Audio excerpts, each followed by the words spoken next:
Good day. Welcome to Doctrine Together.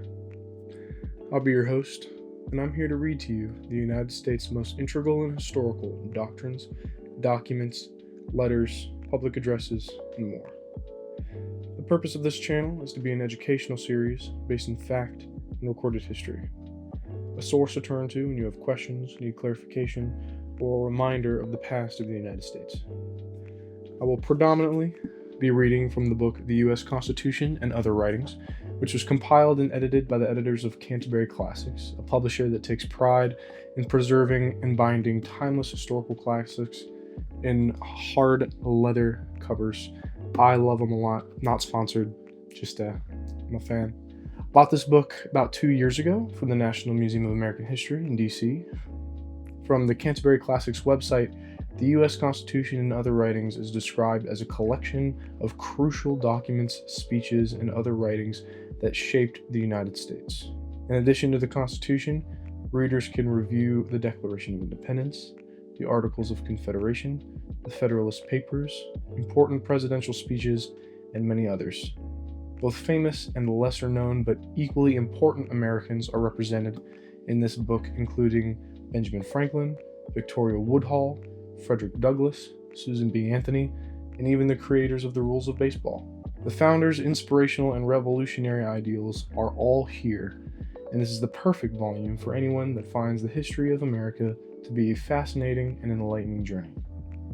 Now, included with these documents is brief historical context, but I would also like to include the introduction of this book because I feel that it sets a precedent to keep in mind when listening, and it embodies my goal of this channel, which is to teach where the United States has been so that we may be better equipped to take this country where it needs to go.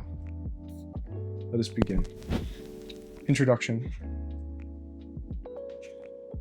We hold these truths to be self-evident that all men are created equal, that they are endowed by their Creator with certain unalienable rights, that among these are life, liberty, and the pursuit of happiness.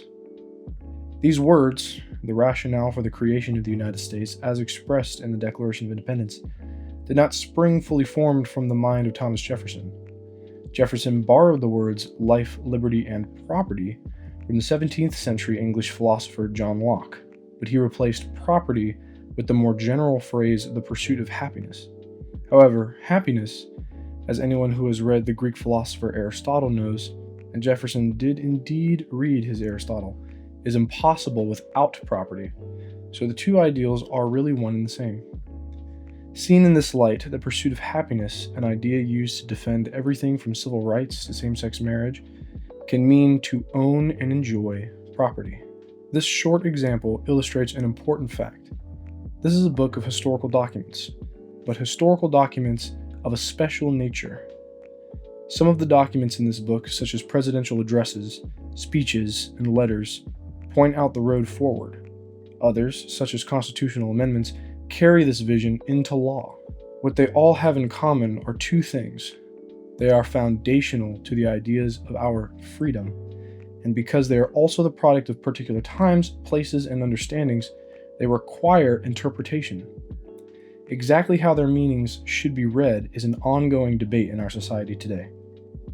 Some interpreters, called originalists, insist that the Constitution should be construed according to the original intent of the framers, while others, non-originalists, maintain it is a living document that can and should be interpreted according to the times that we live in now. The American experiment has evolved since our country's founding.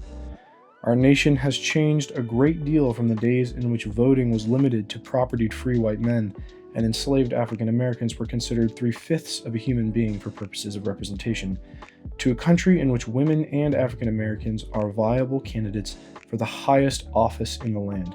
Put another way, we are as far removed from the year of American independence as the founding fathers were from the world of Martin Luther and Copernicus. Just as the founding fathers did not believe in one church for all people headed by the Pope in Rome, or hold a model of the universe where the sun goes around the earth, so too has our idea of liberty expanded over almost 250 years of history to include ideas that would have then been unthinkable to the framers of our Constitution. This book allows you to read the founding documents for yourself and to see how the concept of liberty has expanded over time. After all, one of the great ideals of American democracy is that ordinary people can read and interpret the foundational documents for themselves. By understanding our country's past, we can help shape its future. But first, we must be well informed of the context and content of those documents.